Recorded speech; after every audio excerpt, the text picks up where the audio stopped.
what advice do you have for them in the generic sense?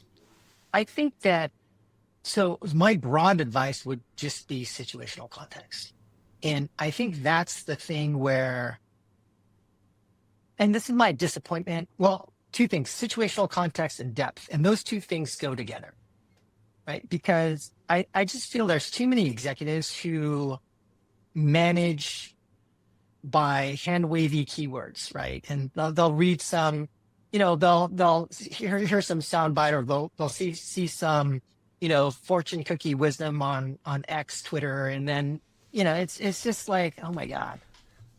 Or they'll just see what they've done before and try the same thing, but without depth in that first principles thinking and then understanding your specific situation, you can sometimes apply the wrong thing. And that's Mm. what we see so often, or I've seen so often when I look at other folks, is just that lack of depth and understanding their situation and making the right decisions. Oh yeah, that's one other thing. I think there is way too little focus on decision analysis, just broadly in the games industry, right? And so, even within our company, there have been so many decisions that have been made by basically people just pulling random opinions out of their asses.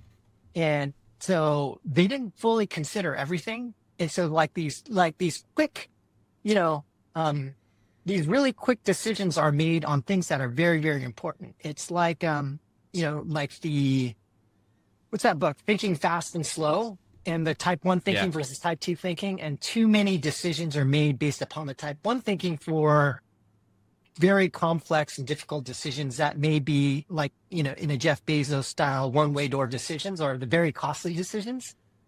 And so like characterizing, writing down, and whether you do that through a, like a logic tree of some kind, but there needs just to be more rigor and more critical thinking around important decisions. And then those things need to be documented in a way and shared so that everybody's on the same page, because it's like, oh, should we, random thing. Should we have one rig for male and female, or should we have two different rigs for male and female? Well, how do you make that decision? And like, an artist might be thinking about the look, our animator may be thinking about something else, engineering may be thinking about performance and other things, but like, let's put it all down with all of the considerations in one place and then carefully consider, rather than I see this part, and then it just becomes a religious argument, for example, right?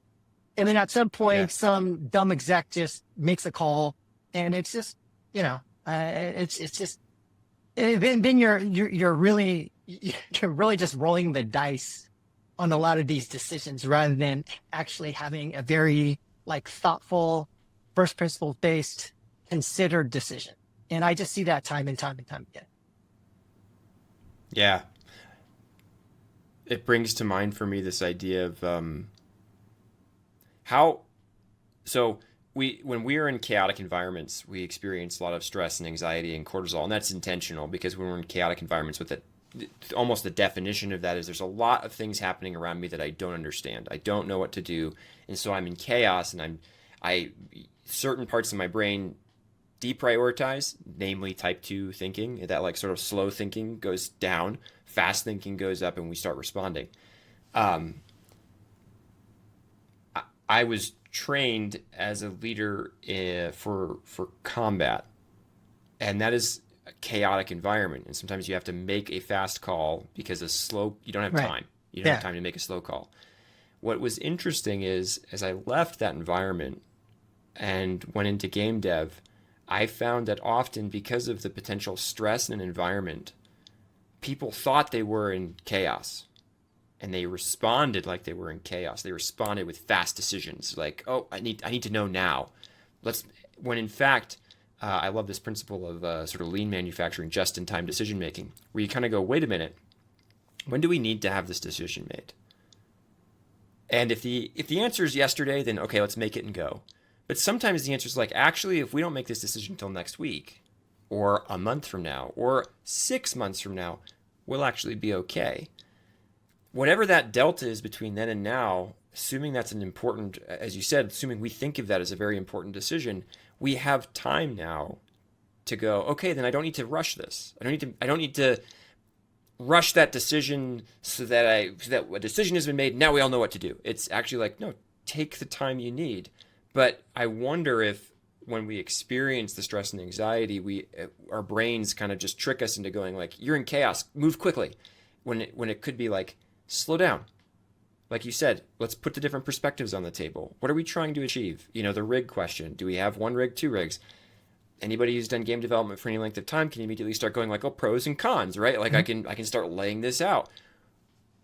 What's what's it for? What's like you said, what's the situational context? Let's all contribute something, and then recognize that someone's going to make a call, but they can make a call that's not just, oh, one rig for both, because I don't know, that's what I feel like right now. Because that's what I did in my last company. Because that feels intuitively correct. But actually, no, wait a minute. What are we trying to achieve with this? What is even the intention of the rig? Did we do any of that thinking? Right. Yeah. I think maybe some other bits of advice or recommendations is actually 2 points I think that sound really obvious and easy, but are never done especially in large companies. One is something Yes. which I just call the hard thing, right? So essentially, like, whatever your discipline, there's usually a hard thing and easier things. And oftentimes what I've seen time and time again is just like people try to do the easy things first and then get to the hard thing later. But usually you want to prioritize the hard thing first. And I think we might have talked about this before, but like usually I believe that often happens because of fear. Like you're afraid you're not going to be able to solve the problem. You want to show people you're making progress. You don't want to have other people realize that this hard thing is just too hard for you, or you bang your head against the hard thing and it's just like you don't feel good about it. So you want to just do something else that's easier so you can show something, right? So there's that.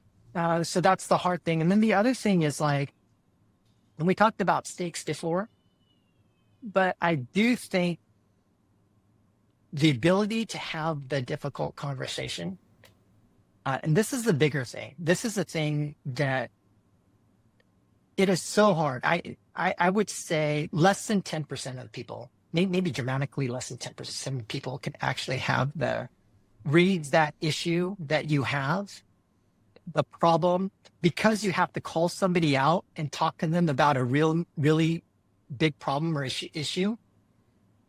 90% plus of the time, most teams in the world, that conversation does not. And, I wish it would, because then, you would rather not feel uncomfortable, or you would rather not have that discussion. And in some cases, it's because you can't, as we mentioned before, because there might be some political issues based upon the culture and the kind of company you're in. But even when you're in the right culture where you can have that conversation, I don't know, some people just can't do it. And you just can't have that conversation. So. And is your advice to have that conversation? You have to do whatever you can to have that conversation. And I don't know, I mean, or you need to put a person in place that can have that conversation. And don't put it on the person who doesn't have the personality, who cannot do it. Then put it into the hands of someone who can.